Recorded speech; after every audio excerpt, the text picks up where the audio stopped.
falando em tentar entender pontas soltas, casos que vão se acumulando, a gente precisa falar de Banco Master, que vem surpreendendo e muito o Brasil do fim do ano passado para cá. Hoje, no nosso noticiário, temos a notícia do colega Fábio Serapião de que a Polícia Federal pediu agora oficialmente a Dias Toffoli a autorização para investigar a suposta ação orquestrada de influenciadores atacando o Banco Central pela liquidação extrajudicial do Banco Master. De acordo com a apuração do Fábio, o órgão está aguardando desde a última terça-feira uma resposta do ministro que está à frente do processo no STF. As descobertas foram feitas na apuração preliminar instaurada pela Polícia Federal depois da revelação da ação dos influenciadores pela imprensa. A suspeita é de que os influenciadores tenham sido contratados pelo dono do Master, o Daniel Vorcaro, para fazer frente às investidas do Banco Central e de outros órgãos de fiscalização nesse caso. A defesa do banqueiro nega, em nota que foi enviada à nossa reportagem aqui no UOL, os advogados de Vorcaro disseram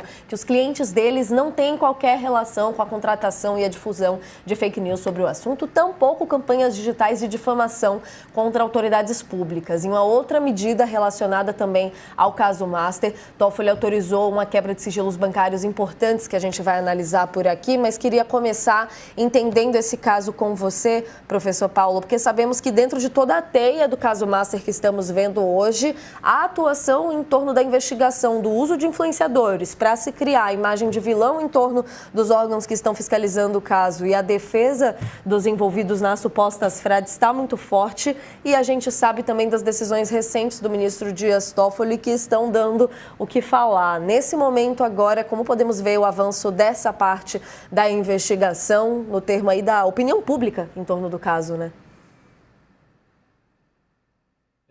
Eu acredito que ainda na opinião pública, né, a questão do Banco Master ainda está muito restrita a setores que consomem de forma intensiva, né, o conteúdo político, econômico do país e os chamados formadores de opinião, né, enquanto a sociedade, de modo geral, ainda não foi muito bem apresentada esse caso por diversos motivos, né? Primeiro, obviamente, porque é um caso que envolve boa parte, né, do nosso grande mercado financeiro, a famosa Faria Lima, né, que se tornou uma identidade política muito importante nos últimos anos, com uma capacidade tremenda de inserção nas mídias, né, na opinião pública, né? Outro caso importante é, efetivamente, essas relações de Toffoli e da sua família com pessoas envolvidas no Banco Master, que precisam ser melhor investigadas e, né, melhor abordadas, e que geram um incômodo para quem está acompanhando de que exatamente esse ministro do STF é aquele que está à frente do processo agora, nesse momento, né? Talvez seja o caso de pensar outra forma de condução nesse processo. E aí chegamos, né, ao ponto que eu acho mais sensível, que é cidadão, vou chamar aqui de comum por motivos, né, de que um cidadão que não tem uma capacidade econômica e política de influência como o Vorcaro, o seu cunhado e outros envolvidos nesse processo, o cidadão comum, com qualquer momento que ele pareça estar atrapalhando uma investigação, né, contra si, ele é levado a uma prisão preventiva, né? O Vorcaro foi conduzido a uma prisão preventiva, mas rapidamente foi posto em liberdade.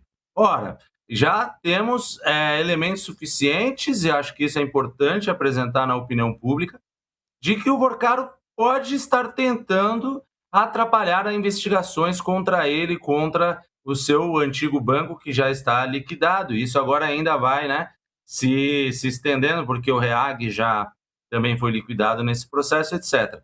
Então, é importante que, né, o processo demonstre uma preocupação, né, aqueles responsáveis pelos processos demonstram uma preocupação em proteção esse processo. E, para concluir, a questão dos influenciadores digitais, algo totalmente desregulamentado, desresponsabilizado, onde diversas pessoas, não só no caso do Banco Master, mas no caso de sites de apostas, no famoso Tigrinho, e diversos outros esquemas de pirâmide, de vendas absurdas, né, tendem a levar as pessoas a cometer erros, equívocos em determinados momentos, inclusive, né, a viciar pessoas e colocar toda a sua estrutura financeira, familiar, profissional em risco, né? Carecemos de uma regularização desse tipo de atividade, de uma maior transparência, porque, né, se indicamos nos cigarros os seus problemas, se indicamos em outras coisas, até dessa forma tímida, a indicação de que o site de aposta pode viciar e fazer mal, nós precisamos uma regulamentação,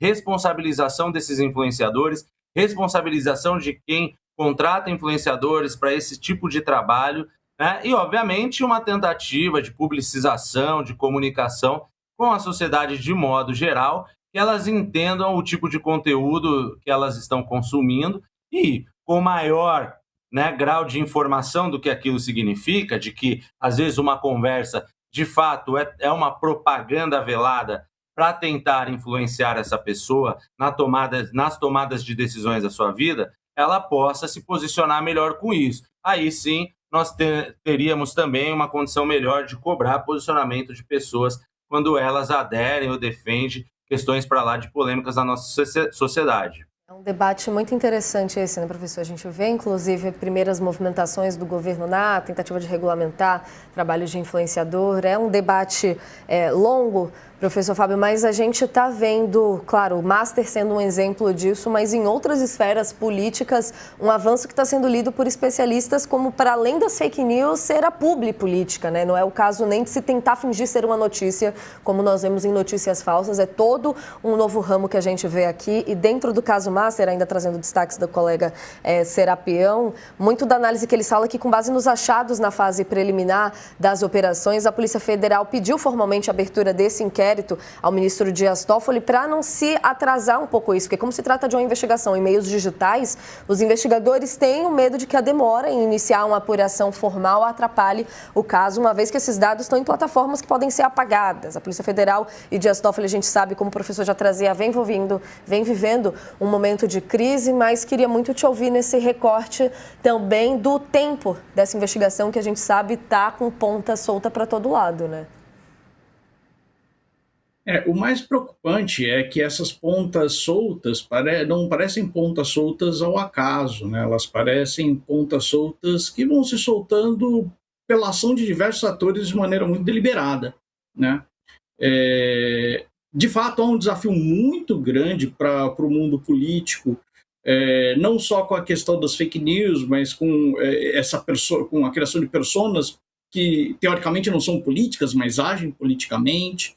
A eleição de 2026, que eu acho que vai ser um dos temas seguintes, vai marcar um novo território que é a IA muito forte, com a possibilidade de alterações muito realísticas de voz e de imagem de candidatos. A gente não tem regulamentação ainda sobre isso, não sabemos como será feito.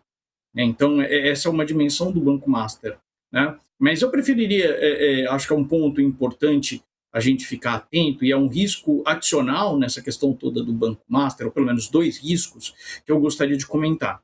Tem um risco muito grande nesse contexto em que a gente não tem legislação sobre a atividade do influencer.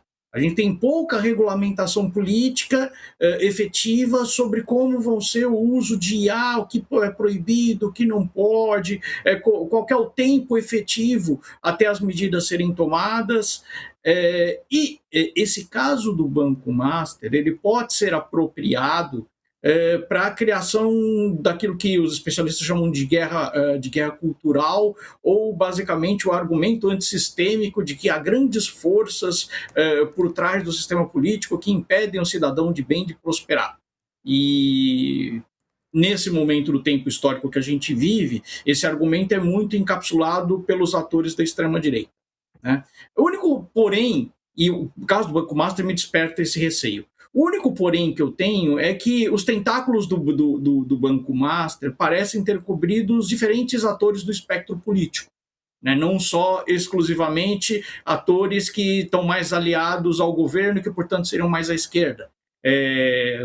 Pelo menos as reportagens preliminares dão conta de que boa parte de atores do Centrão tinham relações, pelo menos estranhas para ser republicano e gentil, com o Banco Master.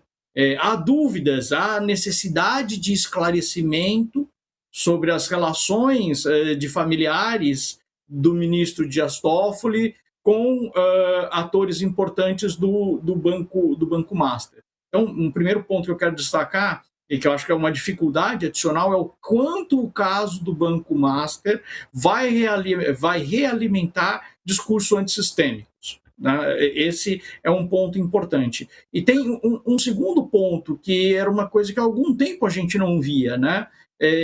Basicamente, os últimos casos de liquidação de banco, houve queixas, é claro, por parte de quem era o antigo proprietário, mas as operações foram feitas muito rapidamente, sem contestação, e com minimização de perdas para os correntistas ou investidores. Né? O caso do Banco Santos, Banco Nacional, entre outros. Né? Esse é o primeiro caso em que os instrumentos para garantir que quem era investidor, quem era correntista, não perca dinheiro, foram mais lentos. A liberação do fundo garantidor só foi agora. Né? Teve todo um imbróglio antes disso acontecer. Então, eu temo que, para além de o caso do Banco Master fornecer insumos para um discurso antissistêmico, de grandes complôs, das elites se articulando, e isso ser utilizado da maneira mais vil política, um outro receio que eu tenho é que o caso do Banco Master alimente a desconfiança do sistema financeiro. E que as pessoas voltem a, basicamente, optar por estratégias que são muito arriscadas, como guardar dinheiro em casa.